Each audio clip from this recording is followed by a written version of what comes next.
Today I'm making beef jerky. I'm using a cross rib boneless roast. And what I do is I take my roast home, I put it in the freezer just for about an hour and a half, 2 hours, just till it gets really chilled, and then it slices really nice. I take a sharp knife and I cut some really nice thin pieces.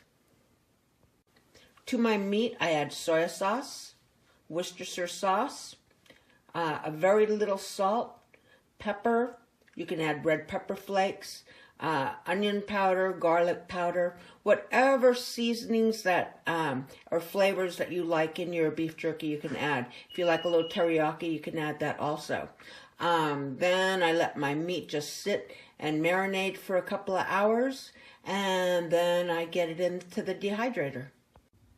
I have an Excalibur food dehydrator. It's the 3000 series. And what I'm going to do is I'm setting my temperature gauge on 145, and I'm going to try doing my beef jerky probably for about 5-6 hours. I'll set the timer for that, and then I'll check my jerky, and if it's done, then I'll put it in a Ziploc bag. If it needs a little bit more time, then I'll give it more time. My dehydrator has 9 trays, so I'll probably only use a couple of trays with the 3-pound batch. These trays are really good size. Time to load up the dehydrator. I'm arranging the meat in my trays right now. And once my trays are filled up, I will turn on my dehydrator. I like to use 145 degrees on my Excalibur. And I'm going to try maybe about, like I said, about 5 to 6 hours. And see how it looks at that after that time.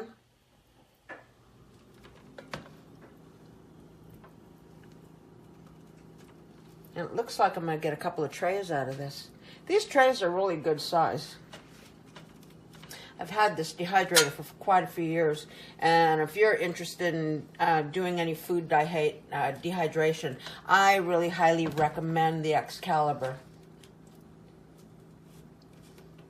I like to leave room in between each these pieces. I don't want to overcrowd it because I really want the air to circulate around these pieces of meat.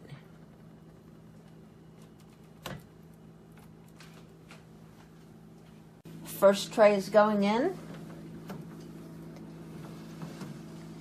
And let's get another tray filled up. Putting in the second tray. And let's go for a third one. Okay, and here's my third tray. So it looks like I'm getting about a pound of meat per tray. The nice thing about the Excalibur is that I can run this even though the other trays are empty. Now all we have to do is just put the cover on.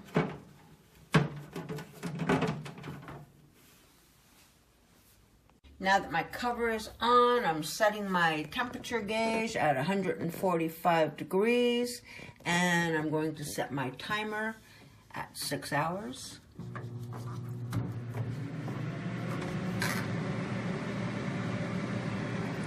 And basically that's it. It will turn off automatically, and we'll see how the jerky is after 6 hours. Oh, my jerky is complete after 6 hours at 145 degrees. It came out really nice. Now I just pulled it out of the dehydrator. I've got to let it cool completely for a couple hours. Also during this time I will take a paper towel and I will dab the front and back of the beef jerky pieces to absorb any fat droplets that might have accumulated on there. And basically that's it. Then I'm going to put it in an airtight container or a Ziploc bag. You know, beef jerky usually lasts, they say, about 2 months in an airtight container. I don't like keeping it that long. Well, it doesn't last that long with us anyway. But what I do is after it's completely cool, I do like to put it in a Ziploc bag. I do like to throw it in the refrigerator. We usually eat it within about a week or so. And I feel comfortable and safe at that ratio right there. Yeah, it looks really nice. And you know, you can tell when your beef jerky is cooked or dehydrated really well is when you break a piece in half and you'll see like white strings inside of it. Then you know it dehydrated really nicely. Okay, so basically out of 3 pounds of meat, I ended up with 2 trays of jerky. So I bet you I've got about 1 pound of meat here. And oh my goodness, it tastes so darn delicious and flavorful.